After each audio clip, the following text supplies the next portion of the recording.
अगर मान के चलिए कि धर्म के नाम पर मर्यादा की लकीर को बार बार लांघा जाए, जैसा कि अनिरुद्धाचार्य ने किया। अब उनकी तरफ से दी गई दलील एआई को जिम्मेदार बता दिया गया, लेकिन एक बार नहीं हुआ है, बार बार किसी ना किसी तरीके के विवादित बयान अनिरुद्धाचार्य देते रहे हैं। धर्म के मंच पर कथा जो संयम सिखाती है, वहां संयम की सीमा को लांघना कितना गलत अनिरुद्धाचार्य के लिए आप मानते हैं? बिल्कुल पूर्णिमा, देखिए जिस व्यासपीठ पर बैठते हैं अनिरुद्धाचार्य जी, कथावाचक के साथ साथ बहुत सारे लोगों के आइडियल भी हैं, तो वहाँ पर वाणी पर संयम बहुत ज़रूरी है। निश्चित तौर पे उनको वाणी पर संयम रखना ही चाहिए।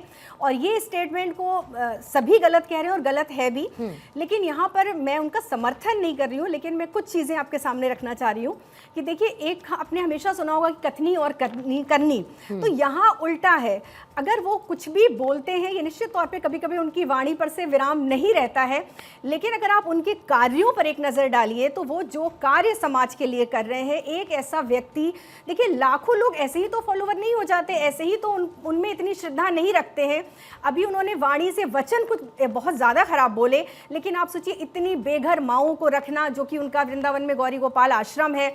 जो लोग जो आज विरोध कर रहे हैं, सड़कों पर उतर रहे हैं, वही अपनी माओं को नहीं रख पाते हैं, बेघर कर देते हैं, निकाल देते हैं वृद्ध होने पर, और वो उनकी सेवा एक बेटे की तरह कर रहे हैं। कितनी महिलाओं का विवाह कर रहे हैं, हॉस्पिटल चला रहे हैं। तो एक व्यक्ति जो समाज के लिए इतना कार्य कर रहा है, दूसरी बात इतना हंगामा बरपा हुआ है। एक बात बताइए, लोगों ने तो किसी को भी नहीं छोड़ा, तुलसीदास जी पर भी प्रश्न उठते हैं, ढोल गवार नहीं तो उठाइए, किसने रोका? मैंने कहा कि अगर उन्होंने 4 अच्छे काम कर दिए तो मंच पर बैठकर महिलाओं का अपमान करना उनका सही हो जाएगा। मैं वही कहना चाह रही हूँ पूर्णिमा जी कि उन्होंने जो वक्तव्य दिया वो वर्तमान परिस्थिति, देखिए लगातार एक के बाद एक केस हम देख रहे हैं पिछले 1.5 से 2 महीने 3 महीने से, सोनम का केस, मुस्कान का केस। तो जो समाज की अभी परिस्थिति बनी हुई है कि लगातार लड़कियां सिर्फ अपने प्रेमी की वजह से अपने पति का मर्डर कर दे रही हैं, तो एक जो कथावाचक हैं, जो एक संत हैं, तो उनके मन की जो व्यथा है, भले शब्द, देखिए शब्दों का चयन उनका गलत होता है, ये बहुत बड़ी गलती है, लेकिन उनके जो कार्य हैं या उनकी इंटेंशन, उनकी जो